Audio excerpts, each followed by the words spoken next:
Much for taking the time out to sit with me and talk about the show. Could you start by saying a bit about the show, what it's about, what the story is?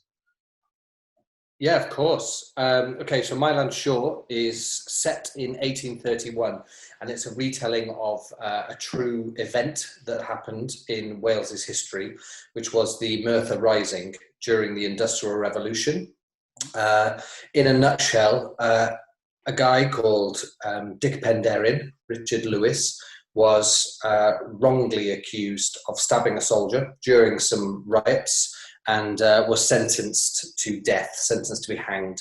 It's later been proven that he was in fact innocent. I think a petition went out recently actually for him to be acquitted. So the show is set in 1831, and it's about his story. It's about how we get to that point and why the riots happened. Obviously there's a lot of history behind it, a lot of story behind that. So it's not just about the riots, it's about this community of iron workers and mine workers. Yeah, it must be quite difficult staging something that was quite a violent event, and obviously really affected some people because that was family members lost their lives and stuff. So did you find it difficult staging that in not a respectable way, but a way that portrayed history while keeping in that musical theatre realm? Yeah, it's always funny, isn't it? It's when people have a stigma about musical theatre, in that it almost, some people believe that adding music to something and the razzle-dazzle sort of cheapens the reality. But I'm a big believer in the fact that music is used when emotions are heightened, and sometimes mere words aren't enough. And also music is a really powerful way to teach people. So in fact, whilst we did pay a lot of respect to, the fact that these are real people, it's a great way to get their story out there and to have their story told.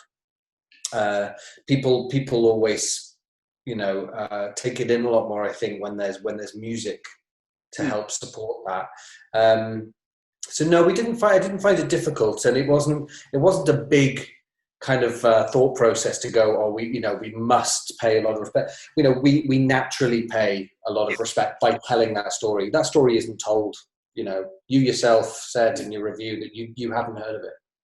And I was really shocked because it obviously was quite a big event, and for talking to my grandparents, they knew about it and obviously knew the effect of it, whereas my parents and me kind of knew less and less as time's going on, and it's a really important event in Welsh history that needs to be told more. So what was your role within the show? What was your responsibilities? Okay, so I actually I wrote the show in its entirety back in 2000 and 2001, and at that time I wrote the whole thing. Up until 2004, 2005, it was still kind of all me, music, lyrics, story, like everything. It was at that point I showed it to Ken Caswell, who is one of the respected resident directors of Les Mis, had been in the show for years and has since gone on. He's a great Welsh director. He's directed plenty of things. And I really respected his opinion. So I showed him the video and the script of the performance we had done in 2005. We did a concert performance at the Royal Academy of Music in London. And after that, he sort of suggested, quite rightly, that I was a bit too attached to it, and I was a bit blinkered, and I needed another person's opinion on it. And at the time, Robert Gould had contacted me to send me a libretto for something else he was writing, to see if I'd be interested in writing the music for it. And I sort of said, yeah, absolutely. But how about you take a look at this in your role as, someone who is, very educated in the history of Wales, and a great storyteller himself, and a good lyricist. He then, without hearing any of the music, he stripped it all back, kept a fair bit of it, but wrote new stuff, changed a lot of it, made the story a bit better, and that then became the partnership from then on. And since then, it's obviously been, people say musicals aren't written, they're rewritten. And this must be like draft 27 or something now. So you said about you writing it. So why Wales? Why the story that you chose? What was the process behind coming up with that? Okay, so the reason I chose it was because at the time when I started writing it, I was studying opera in Manchester, and being a Welsh boy away from home, I felt very, very far away from Wales, and I felt very homesick. And I also was missing musical theatre because the course I was on was a bit snooty and a bit, sort of all the opera and everything was sort of, it was tiring me out a bit. I was a bit like, I just want to do some good old musical theatre now. I just, this is all a bit much. So I thought I'll just write some. I had written stuff in the past. It's not like I just decided to start writing. I have written stuff in the past, but I went online and I was looking for great Welsh stories. And actually I started looking at the Mabinogion, just to kind of see what I could be done with that. And I stumbled across the story of Dic Penderyn when I was looking at the Rebecca riots as well, and the Alexander Cordell series that was written about these separate events, the trilogy.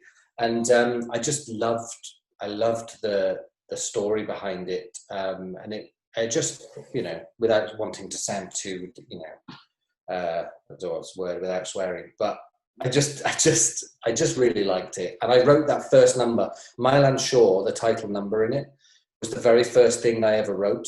And that's pretty much the only song that just hasn't changed from 2001 to now. We're nearly 20 years on, and it hasn't changed. I think Bob changed a lyric to improve it, definitely. But musically, it stayed exactly the same from day one. So what? Obviously, we are in the lockdown. But where is the show in the process? Is it? How is it? Where is it? Where is it right now in the world? Yeah, it's really tricky. It's we're always trying to do something with it and trying to push something with it. We had previously released a studio cast recording. That was back in 2011. We released that. We took that off iTunes in about 2015 because we had changed the show. We've rewritten the show so much that all these new songs existed, and some of the songs on that studio cast recording weren't relevant anymore. We had taken them out of the show, so we didn't want, when we were pitching the show, we didn't want people stumbling across this recording and going, this is a different show. So we took it off sale, and we've decided to re-release it with those songs taken out that we now no longer have in the show, and we've added in at the end as bonus tracks the songs that have replaced them, or just brand new songs, or demo tracks of songs. The idea is to try and raise funds at the moment, try and raise some capital to record the brand new version. We want to do the entire 37 track CD, it would be with script, with everything, record it like it's an audiobook. Okay. That's the idea, would be to record it like that. I am at the moment as well. I've pitched it to BBC Radio Cymru to see if they would want to commission it as a radio play, because I think it would make an amazing 2 or 3 part radio play, but a musical version, musical drama. And that essentially would be that recording. So either way, whether BBC Cymru do it with an all-star cast or whether we do it with our all-star cast, we'll do it if BBC Cymru don't. But it would be amazing to have it out there on radio. So we're still trying to find ways during the lockdown to keep this relevant, to keep this there. Like I say, we've relaunched the studio cast recording from 2011 with some extras, and now we're just looking for ways to keep it in the public domain, really. So how can people stay up to date with what the show's doing? Where can they find information? So if they go we have a website, which is www.mylandshoremusical.com. So that's mylandshoremusical.com. And they can keep up to date with everything. And there's a Facebook page as well, isn't there? There is Facebook. I'm sorry, you're much better at this than me. There is Twitter, and we have a Facebook page as well, which know what? Having never really visited it other than through my admin page, I don't know what the thing is. I'm sure that it's just facebook.com/mylandshaw. Yeah. And then our Twitter is at mylandshaw as well. Yeah. So that's all my questions. Thank you for taking out the time to sit and chat with me. Obviously, like I said in the review, I really enjoyed it. Not only is it so dramatic and, you know, wonderfully theatric in that sense, it also learned something about history of the place that I live, which I've never heard about. So yeah, it was really I'm glad you enjoyed it. Thanks for taking the time to review it. Thank you very much. It's a pleasure.